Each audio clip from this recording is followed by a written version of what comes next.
Studying abroad in Italy at 20 years old seems like a dream for most people, a life-changing cultural experience. This is what Amanda Knox expected, but instead was met with a horrific and traumatic series of events, including spending nearly 4 years in an Italian prison and 8 years on trial for a murder she didn't commit, and carrying with it an international media frenzy that vilified Knox. In the spirit of truth be told, this episode sheds some light on the reality of this experience. This is the Truth Be Told podcast, where we unlock the secrets of strategic communication.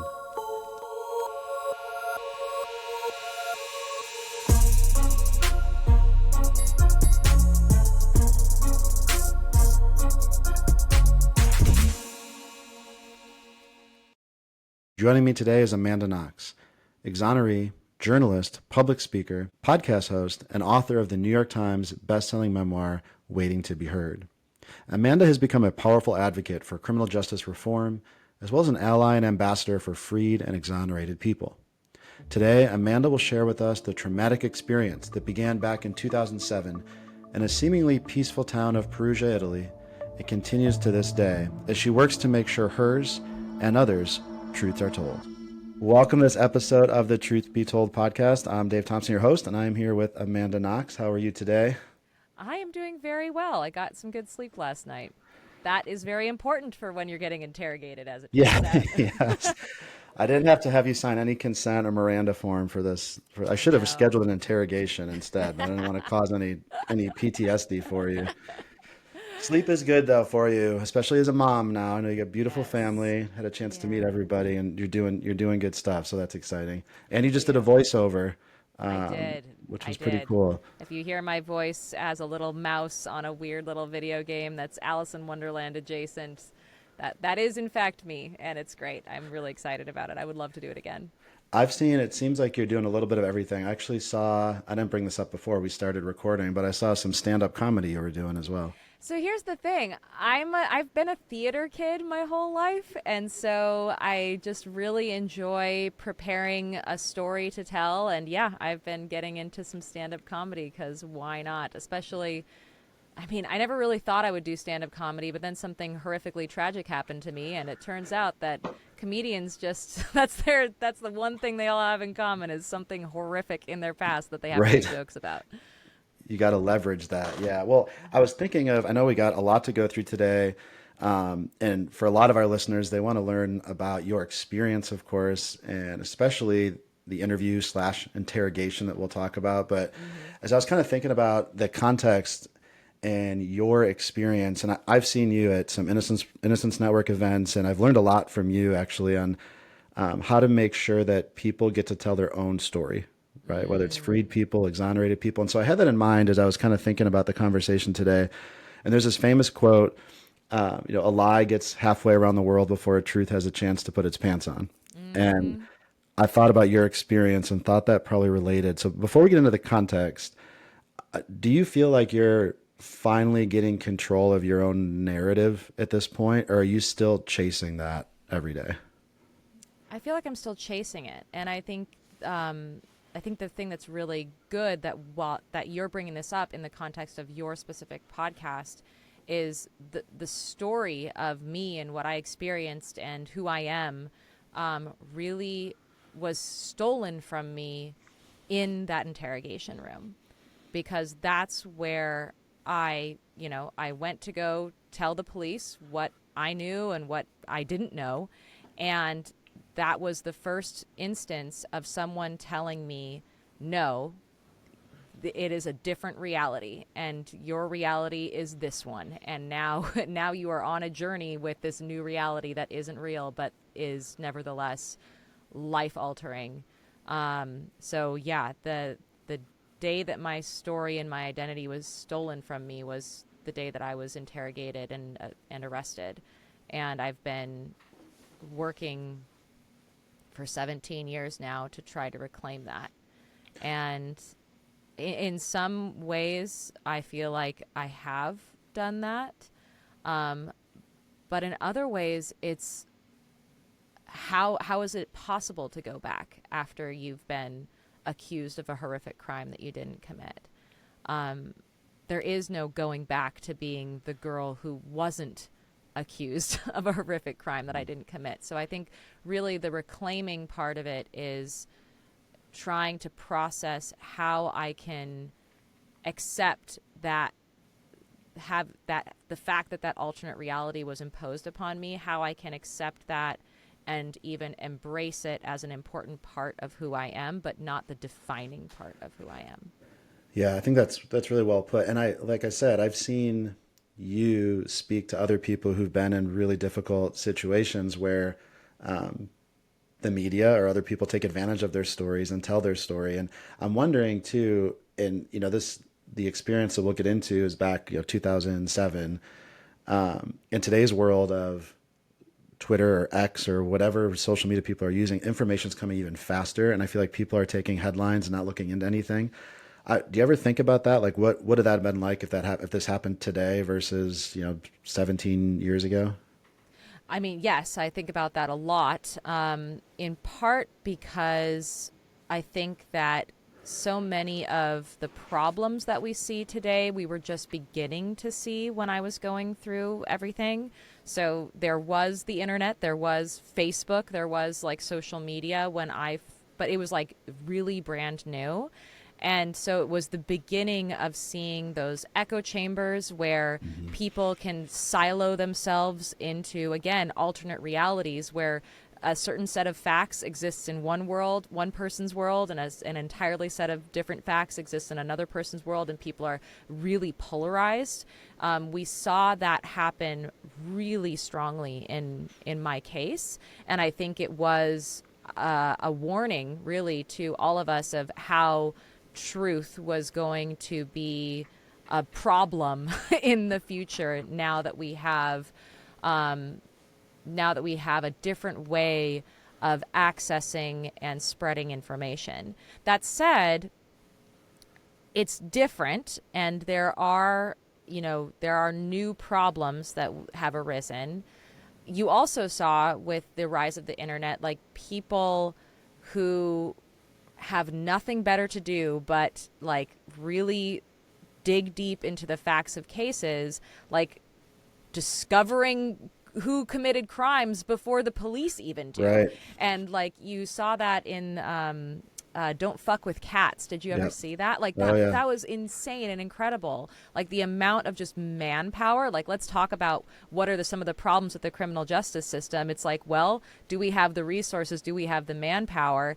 And apparently there's a whole swath of people Right. online who are willing to donate their manpower, but at the same time there's like no gateway, no filter. It's a wild west of information at this point, which leads to some good things and some bad things, but a lot of it, I think the big issue is that it's unfiltered, unregulated. There isn't really an ability to determine what's true, what's reliable. Right. That's a big issue. Right. And what's taken out of context, which I What's know taken out of happened context? in your world. Yes, Right. yes, yes. And Because that's and I something can be true, but also like the fact of it being true is if taken wildly out of context. Like it is true that I bought underwear in the days after my roommate was murdered. Was I buying underwear because the murder turned me on? No, it was because right. my house was a crime scene. I had no clothes and my period started. Right. Like But that's why. that's not a headline, right? And Exactly. yeah, that's really interesting. And you mentioned, what was life like before your life was completely taken, your narrative was taken from you. So bring me back to that. Let's say that I had a chance to interview Amanda Knox in 2006. What Oh. Tell me about her. Yeah, what was life like at that time? What were you think? Because I know you made this decision to study abroad Yeah. in Yeah. Italy. So what was life like at that time? Great. I have always done well in school. I've always easily made friends.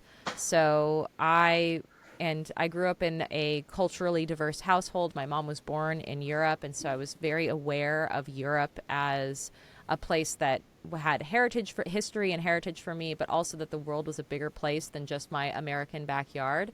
And I had, ever since high school, I knew that I was going to study abroad. I was really deeply interested in languages. I was also a theater kid. I was a rock climber. I did yoga. I really lived a very privileged life. Um, I never once thought about the criminal justice system. It was just like not on my radar. I didn't even read true. I wasn't like your typical young girl these days who's super into true crime podcasts. Like that wasn't me. Right. I was like a Harry Potter person. You didn't have So Dateline posters on your wall and keep, no, yeah. no, no, no, no. Posters on my wall. I had a what is her name? Rosie the Riveter. Like we can do it. Oh, Like right, right. that's what I had on my college dorm wall. So I applied to multiple different places to study abroad, and the first place I was accepted into was at the Università per Stranieri in Perugia, Italy. And I had been to Italy once before when I was 14 with my family. I loved it. It's a beautiful, romantic, magical place, especially if you're from the United States, and especially the western coast of the United States, where everything is so young. Like we have, unless you're talking about the trees and the nature, like Right. our ancient is a mountain. We don't have ancient buildings, and you go to Rome and you see these incredible. It's just you see a civilization that has been intact for eons. It feels like, and it's so magical. So I arrived in Perugia really, truly feeling like one of the luckiest people in the world. I immediately found a place to live with 3 other young women. People forget that I had 2 other roommates besides my roommate Meredith, who was murdered. They were Italian, and they were actually law interns. So the big difference between them and me is that as soon as the crime happened, they had lawyers, and I did not. Hmm. And of the 4 of us, Meredith and I had the most in common. She was just 1 year older than me. Our Italian roommates were a little bit older, and she was studying abroad as well. Yeah. Can you tell us a little bit more about Meredith? I think, and you've spoken a lot about this, but in this experience where you also are victimized, but I think people forget in these wrongful conviction cases, there's multiple victims. And obviously, Yeah. Meredith being her victimhood being the catalyst of the whole story. Yeah, thanks for asking. And it's interesting to be asked about her because, to this day, some people really don't want me to speak about her at all because of how my identity has come to be associated with her death, and it's really fucking not fair. Right. Because she went through something horrific, I went through something horrific. I'm here to tell the tale, so I'm the lucky one of the 2 of us, and really we had so much in common. So to talk about her, she was very sweet, very nice. She loved to read. She loved to read mystery novels, actually. I made cookies once, and she was like, "Oh no, I can never say no to cookies." um, she she sort of took me under her wing. She was more mature than me. She had worked as a tourist guide back in London. She went to school in Leeds. She was dating a boy that lived downstairs from us. So, like, she had just started very casually dating a boy that lived on the apartment below us in our house. She loved to dance. She loved music. Yeah, she was just really sweet, really nice to me. Yeah. You know. I think obviously that her story is important, and it's also important for people, try to have either empathy or try to learn about, especially the false confession piece and the interrogation piece. One of the things that I know I struggle with educating people on what that feels like is I've never been in a situation where I falsely confessed or been interrogated. So I can teach to it from the science and from talking to people like yourself.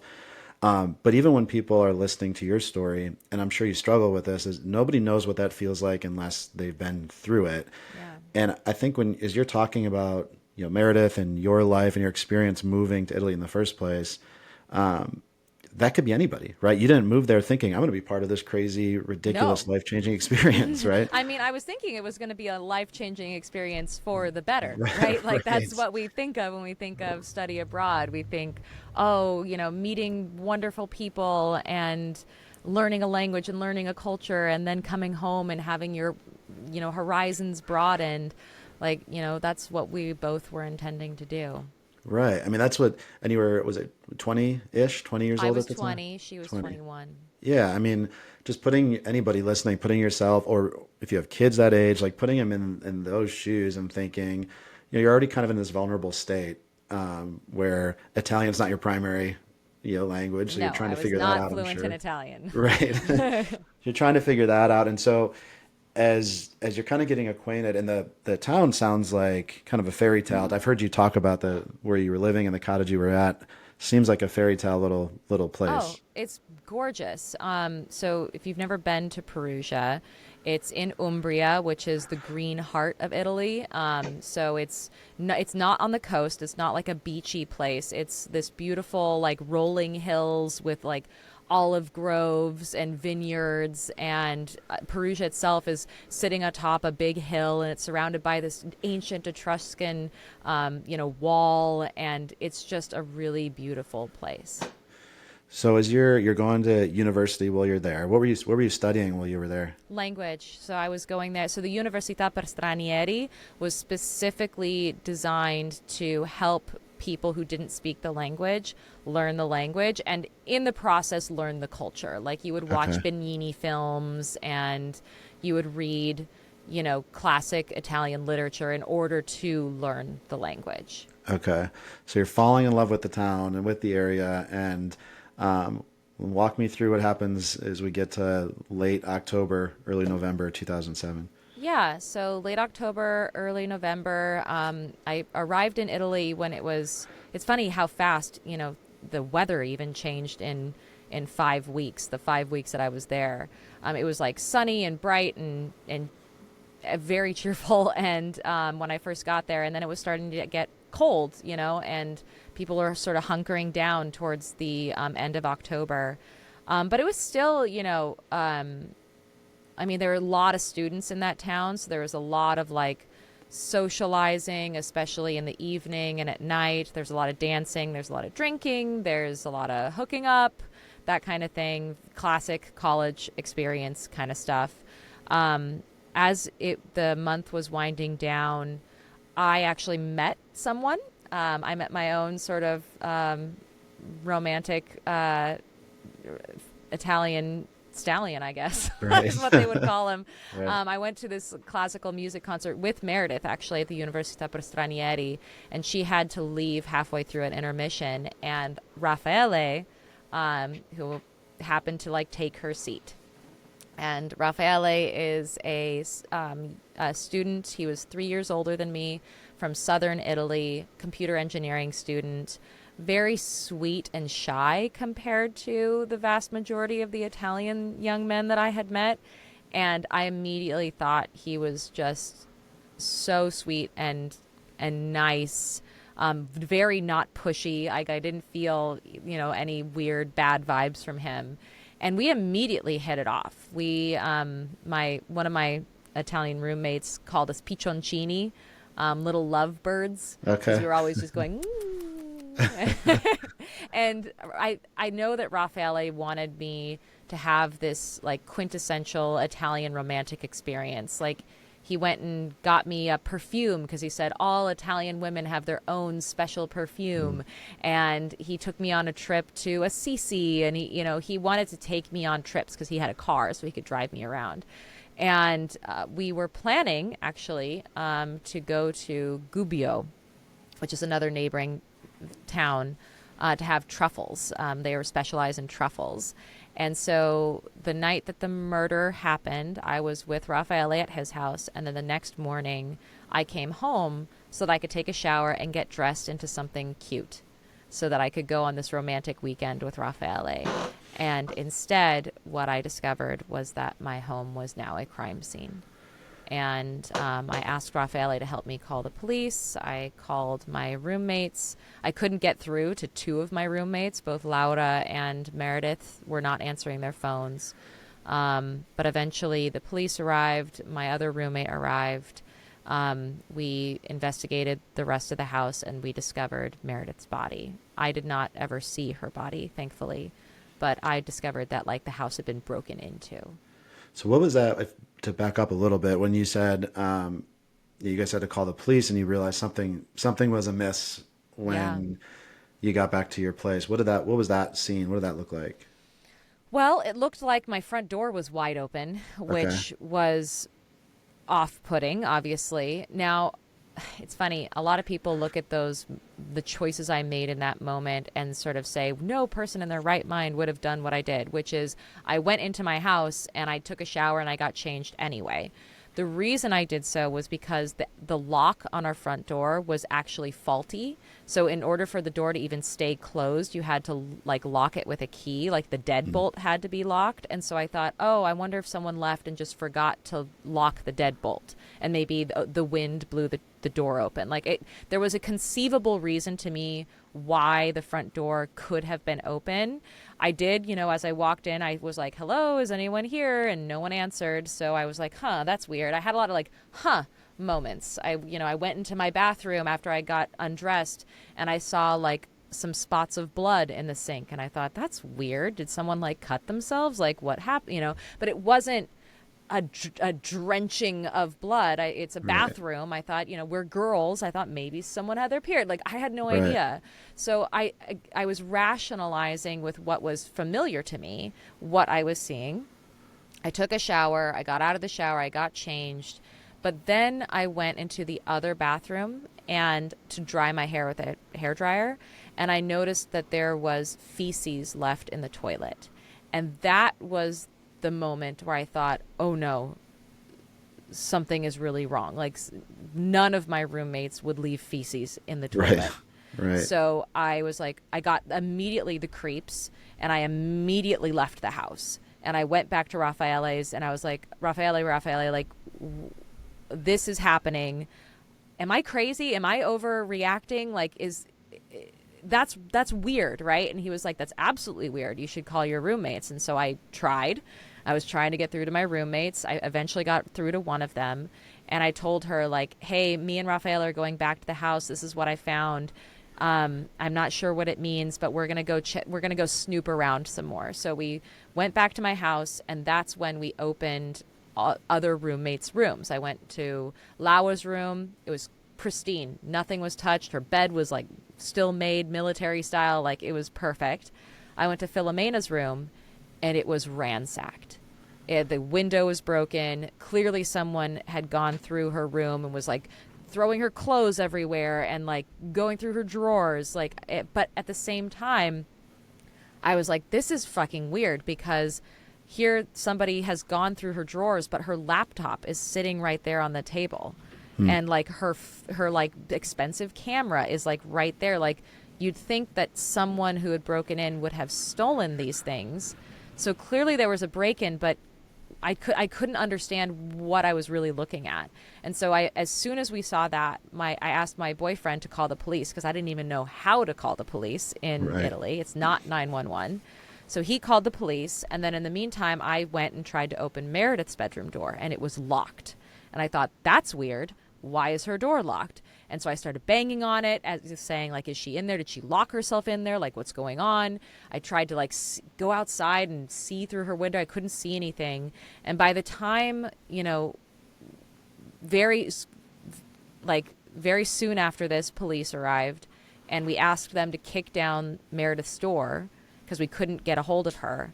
And they kicked in the door. Actually, it wasn't even the police who kicked down the door. It was Philomena had arrived by this time, and her boyfriend kicked in the door. And that's when they discovered Meredith's body. So, like, the true extent of the crime that had taken place took a second to, like, understand that it wasn't Yeah. just a break-in. It was someone had broken in and murdered Meredith. I think what you just described, not even just investigators, but for lay people, is important because in hindsight, even like you now, you're probably thinking like, well, that was a red flag. That was a red flag. But in Yeah. the moment, as you're telling that story, I'm remembering when I was in college, I came home to my dorm. I lived with three other guys, and I remember there was blood on the front door. Oh. And I was gone for the weekend. It was like Yeah. inside, not like blood, like kind of like you described. Like it Yeah. was just Yeah. weird. Like, Like what the hell? yeah. My first thought was not I'm walking into a murder scene. Right. I thought, you know what, one of these idiots probably got into a fight or cut his finger on something. I never thought twice about it. Right. And that's all it was. Apparently there was some fight in the room when I wasn't there that weekend. But thinking like, what if something terrible happened? I didn't go check all the rooms. And I was also living in the States where I could have talked to anybody easily and figured it out. To put themselves in your shoes, it's not like you just go knock on a neighbor's door or go No. like Google what happened yesterday. Like it's not the same No. situation. So hindsight, especially for investigators to think, well, that was weird behavior. Well, you don't know how you would have acted in that same situation. I think that's a really important takeaway. Yeah. Thank you. So then the next part that you're talking about the crime scene. We're talking about context, and I know you've probably talked about this a million times, but the reaction or the perceived reaction right after Yeah. the police are there and what the media sees and what people see versus what you experienced are probably two different things. So I'll let you kind of explain Yes. that Yes. process. So, another thing that many people pointed to when accusing me of this crime or justifying, accusing me of participating in this crime is they say, well, if you look at everyone who was around this situation, it seems like Amanda was acting differently. Like if you look outside, like immediately after the crime scene was discovered, Meredith's body was discovered, the police screamed for every one of us to leave the house, like get out of the house. This is now a crime scene. So now we're standing outside in our driveway and Philomena, one of my roommates, the one roommate who's there, she's sobbing hysterically, like histrionics, everything. Then you see me, you pivot the camera to see me, and I'm just sort of standing there kind of shell-shocked. Like I am not emoting the same way as my other roommate is emoting. Right. I think some people failed to realize that in that moment when Meredith's body was discovered, all of a sudden everyone started screaming in Italian, in very rapid Italian. And I had no idea for a good second what was going on. I did not see into Meredith's room. I just knew that like there had been a break-in and now all of a sudden people are screaming. And I'm getting bits and pieces from the screaming. Like I heard a foot. I heard armoire. I heard blood. But I didn't know what that all meant. And so I was shell-shocked. Like it was more clear to Philomena in that moment what had happened. And I wasn't even sure what was in her room. Like when I was hearing foot and blood and armoire, I was thinking, is someone's disembodied foot in her room? Like Right. what is going on? Like I had no idea. And so it took me a second to piece together what was happening. And even then, like as soon as it sort of like I didn't actually like fully truly like know for sure what was really at stake here until I got to the police station. And I was questioned for the first time. And so I was questioned. And then at the end of the questioning, I was like, is it really Meredith in there? Like, do we know that it's for sure Meredith? And they said yes. And so like then I was like, oh my God. But like in the moment that I'm outside of my house trying to piece together what's going on, I'm really leaning heavily on my boyfriend of 5 days to like be my comfort, but also to be my translator and to tell me what's going on. And he's piecing it together from all the screaming that's happening. So it was a chaotic. I think the best way to describe how this investigation, especially in the early days, was chaotic. Like Right. from the get-go, it was chaotic. And not just because of the emotional reaction of various people, but also the way the investigators handled the crime scene. And I think that that's also a big factor. But in terms of like people judging me and whether or not I was acting like an innocent person or not, there's been a huge amount of judgment about like, oh, was I standing there crying or not crying? Did my boyfriend give me a kiss on the, give me a kiss to like comfort me? And was that then like this 3-second clip of him kissing me turned into this like huge defining part of this case where it was rerun on TV in slow motion over and over and over again to give this sense of like, oh, Amanda is this sex fiend who can't stop herself from making out with her boyfriend outside of a crime scene that she clearly doesn't care about. Like, that's not what was happening. Right. So, yeah. So that, do you feel like that was the catalyst for investigators to have this presumption of, like you described, which that was interesting, your roommate versus you, and you're both in two different contexts. Also, she, I'm assuming, speaks fluent Italian. She wasn't fluent Okay. yet, but Filomena and Laura were because they were Right. Italian. Right. Meredith had better Italian than I did, Right. but she was also not fluent. But I mean, your roommates who are there when the Oh police yes. are there, and Oh so yeah, they're Italian. They know right. exactly what's going on. So Yeah. when they're hearing screaming and what's going on, all this kind of crazy, this hecticness, it's probably easier received, I guess, when they can understand what's going on. So you see these two different reactions. Do you think that was the catalyst of investigators thinking, well, this Amanda's reaction does not fit what we think it should fit, and that was the initial presumption of guilt? Have you thought about that, There- of where it goes back yeah, to? there are two things. There are two mistakes that the prosecutors assumed, or like the detectives and the prosecutor, because prosecutors in Italy lead the investigation. They're Okay. very tied in with the detectives, so they don't just come on when the investigation is over. They are very much a part of the investigation from the beginning. So the two big assumptions that really set my fate in stone was, one, what you just said, this assumption that of all the people here, right here outside of the house, I'm acting differently than everybody else. But two was the assumption that the break-in itself was not real. So the investigators from the beginning made a gut instinct conclusion that this was not a real break-in, that the break-in was staged, and that therefore someone in the house had participated in the crime and was trying to cover up for it by making it seem like there had been a break-in. Okay. And so that really limited it down to the number of suspects. It was who lived in the house. And Right. it just so happened that everyone who lived in the house actually had an alibi. And it was, Filomena was with her boyfriend that night. I was with my boyfriend that night. Laura was in Rome that night. All the boys who lived in the apartment downstairs, they were in a completely different region of the country with their families because they were celebrating the day after Halloween. It's a festival in Italy where you go to you go to the cemetery to visit people who've died. It's a Right. very somber holiday, and that was the day that Meredith was murdered. So all of a sudden, all these people who were now the suspects have alibis, and my alibi just happened to be the weakest in the sense that I had only one person vouching for my whereabouts.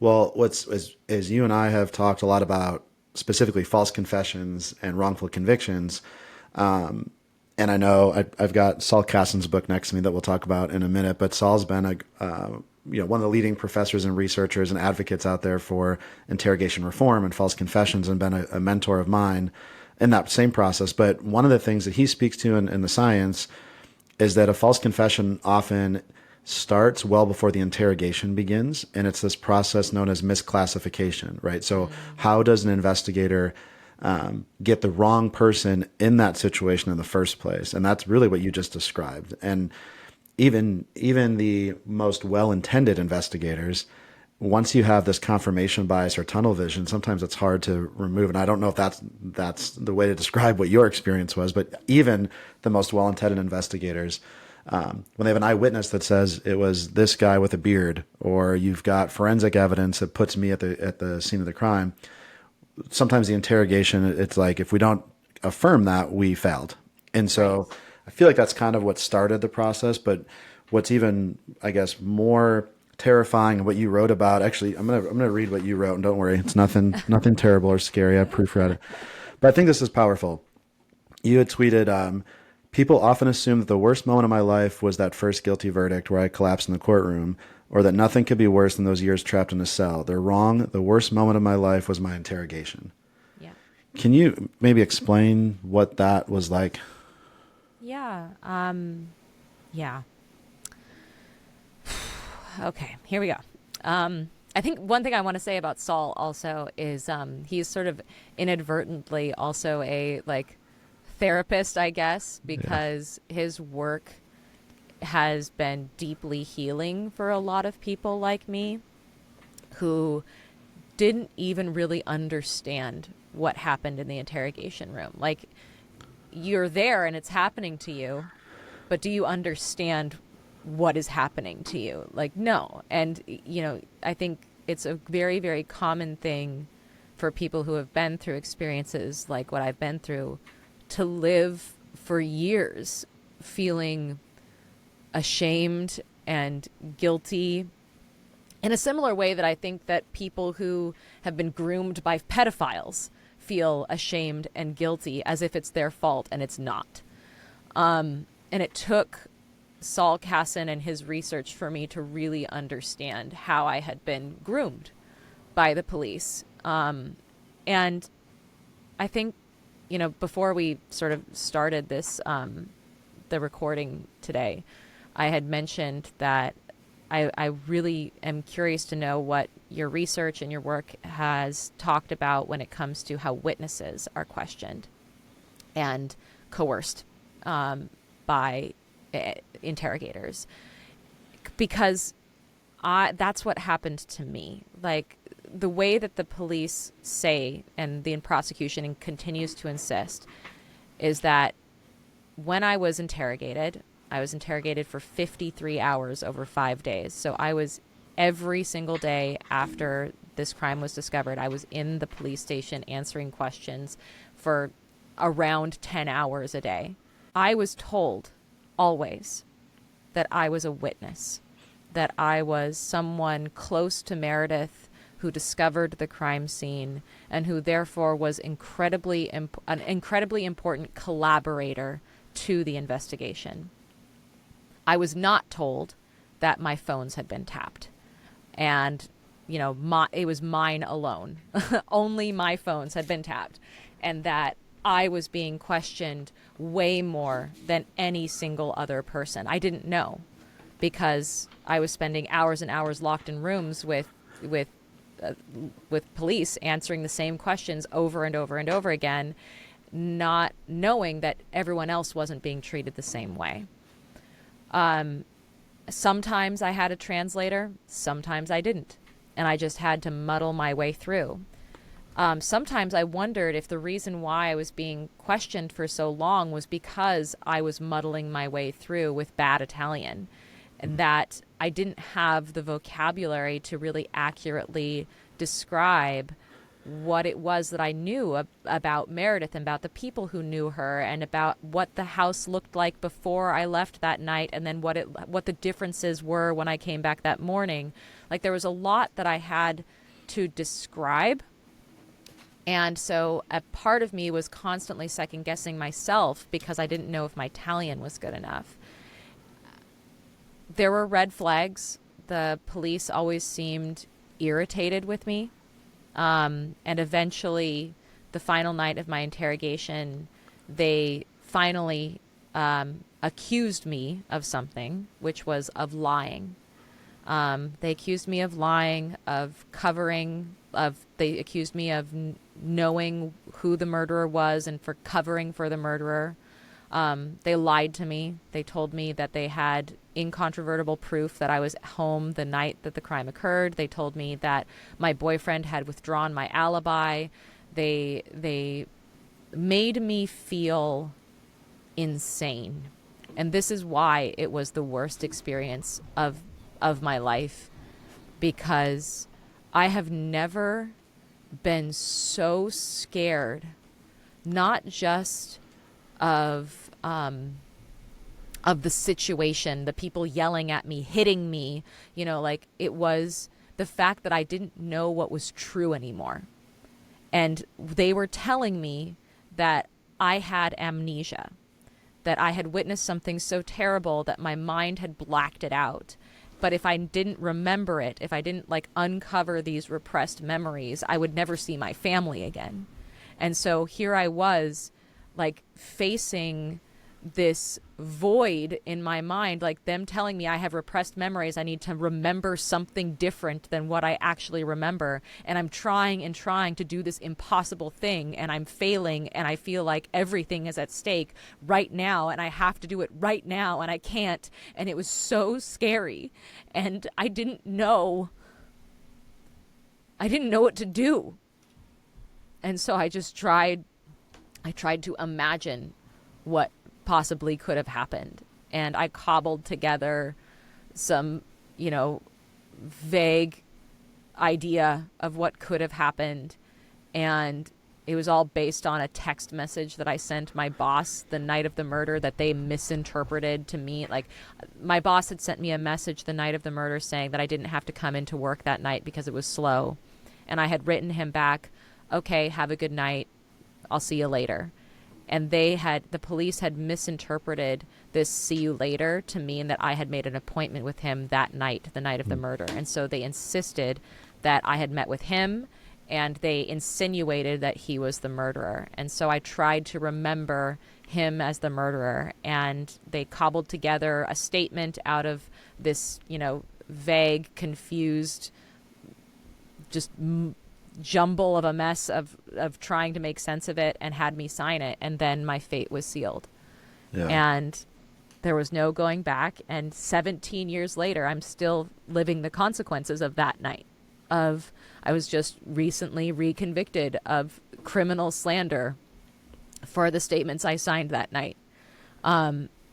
Because in Italy, accusing an innocent person of a crime is a crime, and they say that I did it knowingly and willingly. That Which is I knew incredibly him. insane. Like, for people, and as you're telling this story, and I know it's emotional, and I appreciate you being vulnerable. I think that's so what you do, and I know you've told the story a million times, but it's so powerful. And for other people who've experienced like what you're describing, and I've read a lot that you've written about this, as you felt alone. And I think it's important that, obviously, hopefully you know this, but other people, that when you share that story, you help people know that they're not alone. And I have Saul's book in front of me, as you talked about, and I got it in front of me for those watching, but you get your face on the cover, and there's several faces, because it's crazy how many people in their own experience have suffered through similar tactics. And I wrote down a few that I want to go through, but you just mentioned the slander thing. So we got to talk about that real quick. So I think it's just crazy. So to help people understand, obviously I'm putting confession in quotes for those that are not watching, but your statements that you made is probably better to put, which were clearly proven to be contradictory to the evidence based off of, and you gave those based off of things like using the false evidence ploy and coercion, and you wanted to get back to safety, all the things you just described. In that same context, you point the finger at somebody, which clearly was due to the same pressures and coercion and whatever. And so even though your statements are kind of rendered unreliable at this point, that false allegation is what's being held against you. Is that what I'm understanding? Yes. I was found criminally liable for falsely implicating somebody, and I was sentenced to 3 years in prison for that. So of the 4 years that I spent in prison, they say that I rightfully served 3 of them for having knowingly and willingly accused an innocent man. Based on the circumstances that you just described to us. Yes. Yeah, that's insane. And if we go back to the tactics that were used specifically, because I mean, part of the goal of our podcast is not just to educate people on how to communicate better, but also investigators on what are these tactics and techniques that lead to these types of problems. And one thing we talked about was misclassification. So knowing that there is no right way for a witness or a victim to respond, right? We're all going to respond differently, and you don't even know how you're going to respond until you are in that situation. Right. Once you're in the interview or the interrogation itself, and as you mentioned, you were there under the pretense that you're a witness. And it reminds me of Brendan Dassey's case where, he's said to be a witness turned suspect, which is a whole nother story. But she talked about the false evidence ploy, and you and I both testified and trying to work in some states to remove that tactic. But the evidence, what are some of those examples? I know you listed a couple. What are some things investigators told you that at the time maybe you assumed they were true or you just didn't know any better, and now you found out these are just blatant lies? Yeah, so one huge factor was they said that they had physical proof of my presence at the crime scene when the crime occurred. They weren't specific about what that evidence supposedly was. They just said that they had proof of my physical presence. They also said that they had were interrogating my boyfriend at the exact same time, and they came into the room and said that Raffaele said that I was not with him. I no longer claimed that I was with him the night of the murder. Now, that is an exaggeration of what they also coerced him into signing, which was a Right. statement saying, I can't vouch, for Amanda's whereabouts basically when I was asleep. Like they Right. like eventually they cracked him too, but like the thing that they used to bully me was saying that my boyfriend, who was like my sort of emotional and psychological rock in that moment, had turned on me. Yeah. And so all of a sudden, this foundation of emotional and psychological support was removed from me, and I like psychologically collapsed. I'm sure. Well, and that's what, Saul writes about and you see in a lot of these cases. So if you're being told over and over again that there's either evidence or people that you trust and you really your only familiarity in a foreign land, right, that are implicating you, I'm assuming what goes through your head is this concept of like you're confused. Is that true? No, they don't believe me, as you described. And Yeah. then what you often see, and I think you mentioned this happened in your experience, is if you lie about evidence, have you start to doubt what actually happened, and then to try to cover that doubt is suggest, well, maybe you blacked out, maybe you were high or drunk or mad, Yes. and you don't remember what happened. Yes, the Was that amnesia connected? thing. Amnesia, Yes. right? Yes, they said that I had trauma-induced amnesia. And so I didn't remember what the truth was. And all of my actual memories of the night were things that my brain had made up to cover the terrible actual memories that I had. So they were asking me to completely disregard all of the very clear memories I had of that Right. night as unreal, and to then search down deep in the darkness of my psyche for the true memories. Yeah. And they were, yelling at me, smacking me on the back of the head, telling me, and it's funny because it's like, and a part of me thinks that they truly thought, like they truly believed what they were saying to me.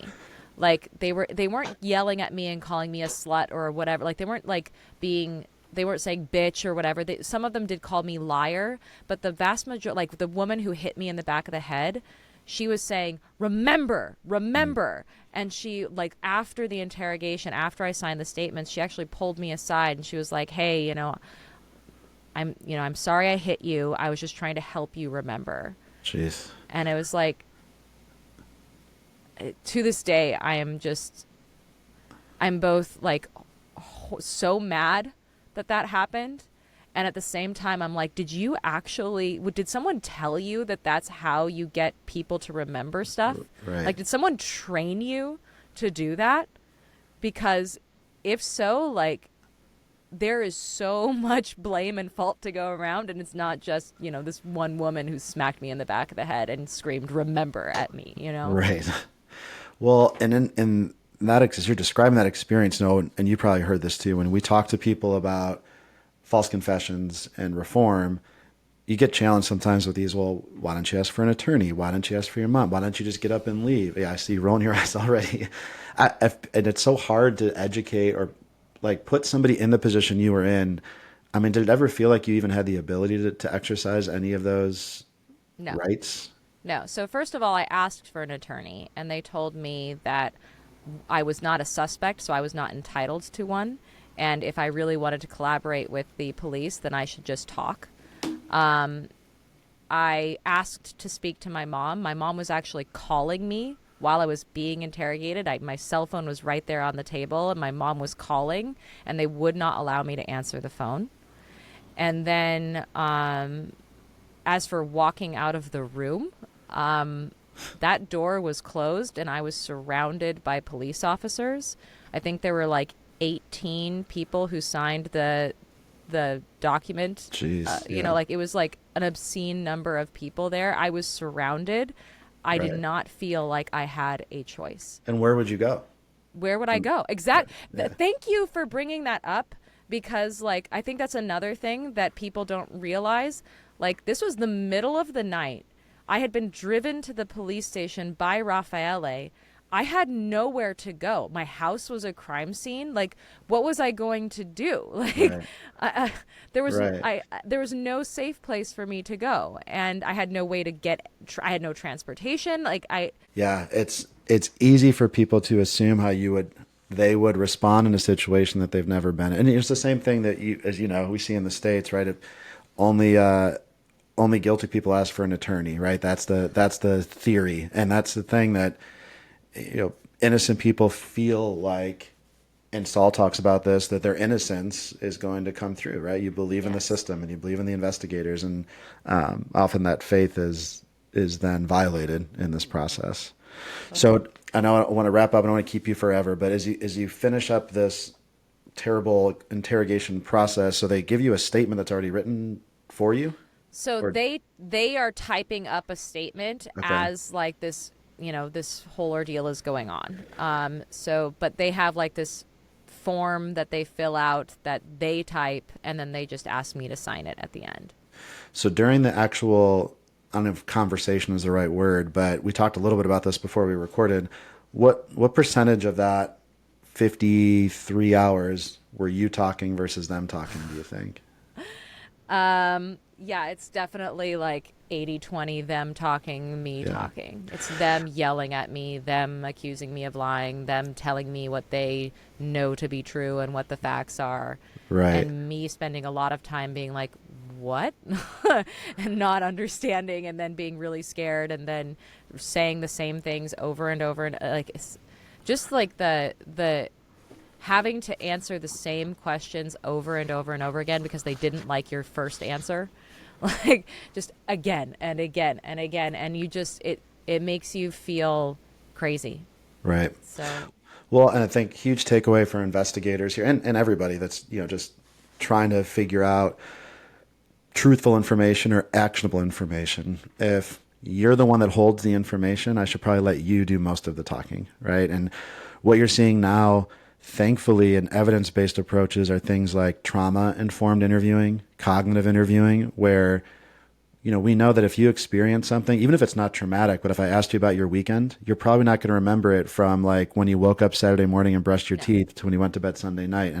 And it's okay that people screw up the order and screw up details and forget things. It doesn't mean we're liars, but often we have this, investigators have an investigator bias where if something seems a little off and it smells fishy, I'm going to make sure it looks that way too. And so Right. an awful experience, but hopefully serves as some training at some educational tools to make reform going forward.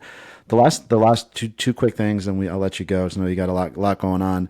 We talked about misclassification in the beginning, and this whole media narrative that was terrible to you. And I think people forget not only was your actual experience terrible, but then the external was terrible. And Yeah. I was looking at, I was listening to another podcast you did, but the amount of names that you got called and the things that were out there, and I thought this was interesting. This Foxy Noxy that you probably are so sick of hearing, but that was, well, you can explain it. But where did that come from originally?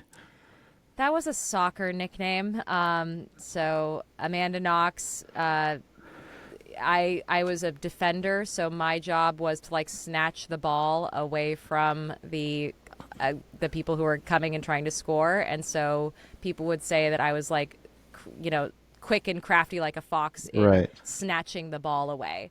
And so I was Foxy Noxy. And of course, it's like meant to be cheeky. We're a bunch of, like pre-teenaged girls. So, it was meant to be cheeky, but it was not like I'm a fully realized sexual dominatrix. That was right, not what that right, meant. And it got turned into, it was like retranslated into like evil femme fatale, Luciferina, sex crazed demon woman. right. And in that's like kind Italy. of goes back to how we kick this whole thing off, right? Is once a narrative gets put out there, and now this is your life, right? You're not a fictitious character. This is not a movie. This is your life that you've been course correcting for everybody, not for yourself, but for other people to understand who you really are. Which I can only imagine that struggle. And that's what I want to give you some space here, just as we wrap up. I know you do a lot of work for folks that have been in similar positions, Hmm. whether exonerated or freed people that they're not comfortable telling their story, or, and you mentioned this earlier, people feel guilt or shame even if they falsely confess to something like it was their fault, and you described that. But what message, either for our investigators or for listeners, do you have out there that you wish people knew either more about wrongful convictions in the process, or false confessions, and what the reality of that is like? Ooh, oh God, that's a big ask. So one of the first things that I would say about things that people should know about wrongful convictions are that they don't just happen to the wrongly convicted person. That person belongs to people, and when you wrongly accuse a person and you have put them in jail, you are doing that to a family. You are doing that to a community. You are breaking the social fabric, and so it's I would say that my wrongful conviction happened to my entire family, and all of us are unpacking the trauma that it incurred.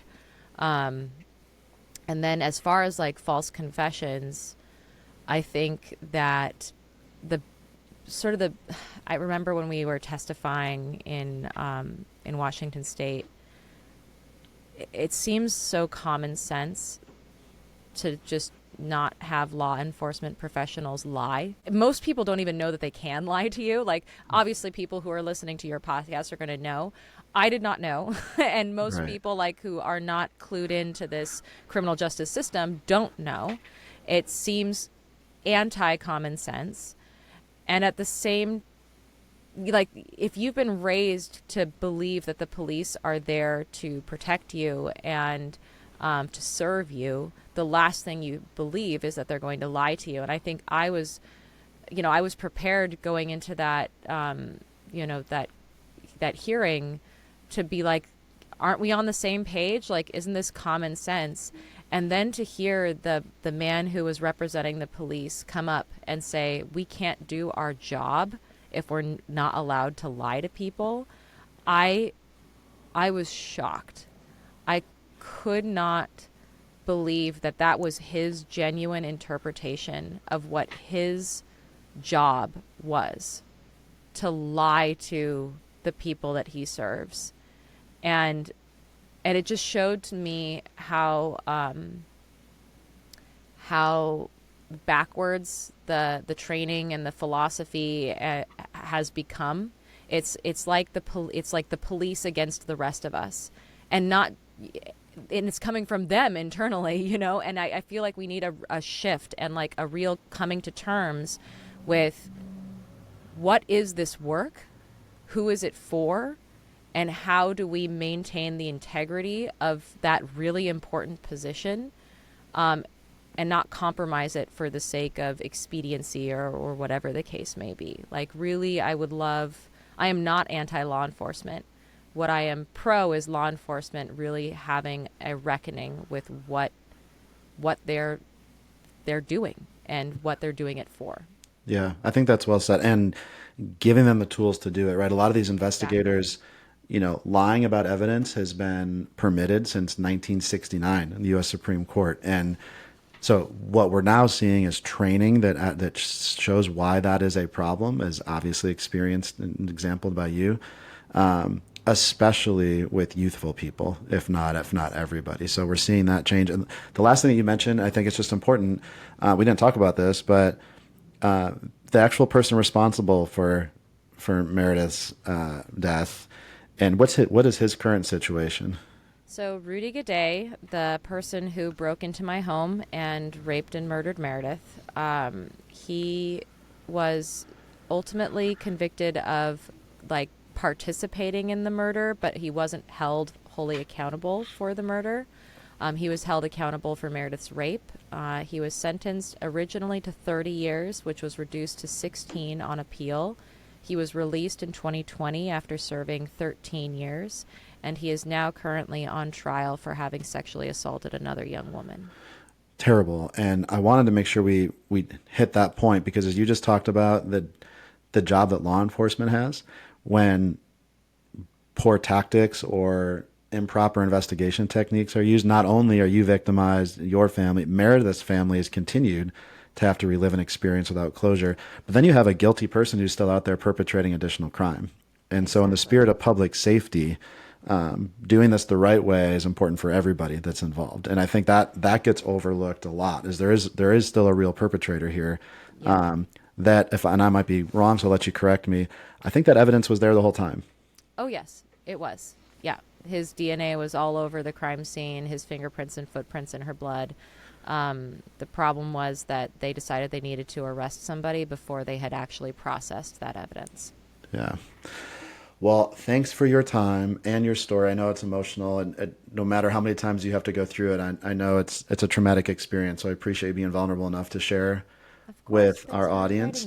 Yeah. I know you and Chris are doing a whole bunch of millions of things. You got Labyrinth there behind you. Any Yes. suggestions on how people can find more about you?